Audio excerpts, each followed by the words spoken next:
body now painted and clear coated, and I've used an automotive 2-part clear for this. Now what happens almost always, to me at least, is that you get a bit of orange peel, sometimes a little bit of dust or little pips get caught up in the paintwork. So it's always really, to get the best results, to just cut that back somehow, get rid of the imperfections and bring the gloss back. Now I normally use the Tamiya cutting compounds, and I've had pretty good success with them over the years. But these tubes I've had for quite a while now, and they're basically all dried out and no longer working properly. So in the bin they go. And I thought I'd try my hands at something slightly different. So I've got a range of stuff here. I've been reading a whole lot on different polishing compounds and what people in the automotive trade do.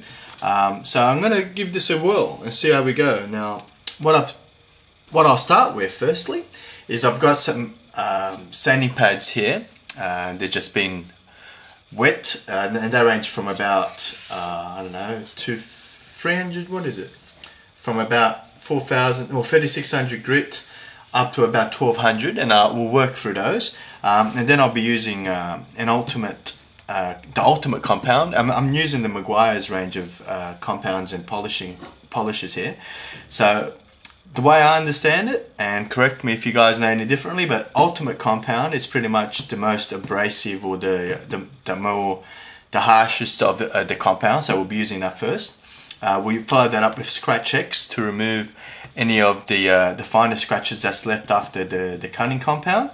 We'll follow this up with polish, and now this particular deep crystal one, if I understand it correctly, is a pure polish, so there's no abrasive qualities in there at all, and that just helps bring out the colour in the darker colours. And we'll follow that up with just an automotive quality wax, just to protect the paintwork and bring out the shine.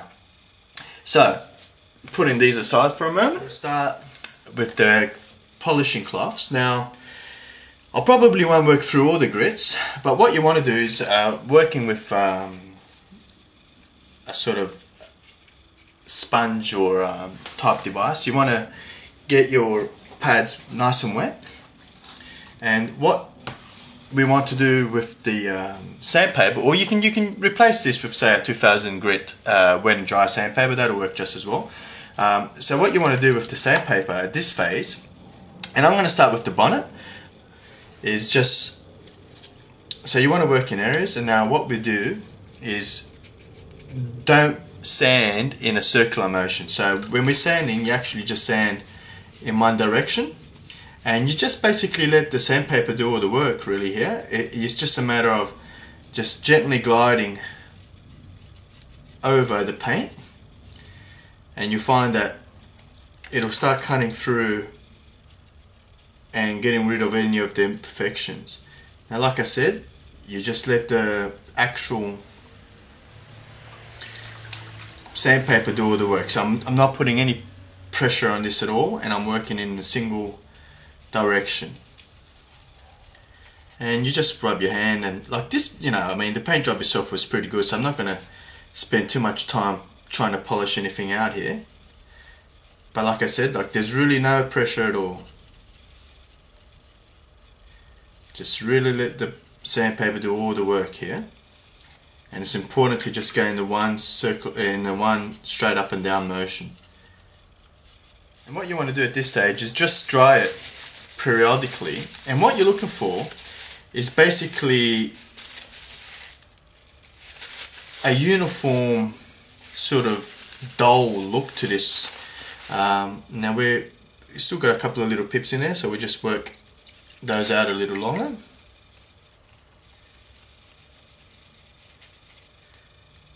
And what I'll do from here now is I'll just work my way up to a finer sanding grit.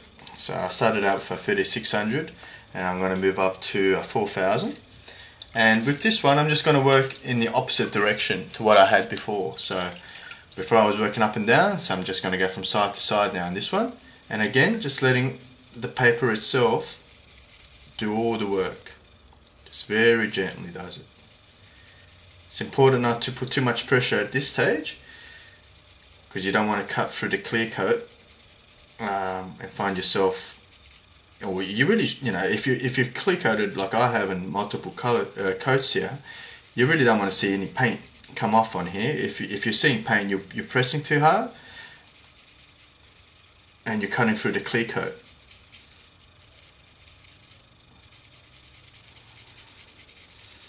So just gently does it, drying in between coats, like I said.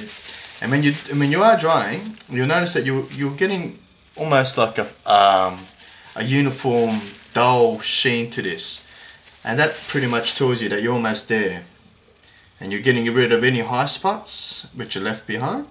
And I'm just gonna again go up to about a 6,000 grit here. This, some people actually just do this through the whole exercise and actually don't use any.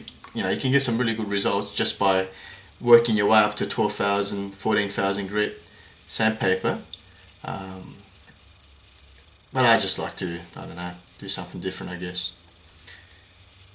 So I'm only going to work to about, this 6,000 grit. I don't think I'm going to go any further than this. And then we'll move over to the cutting compounds. Okay, so I'm just going to dry that off, dry down my bench, and I'll be back with you in a minute.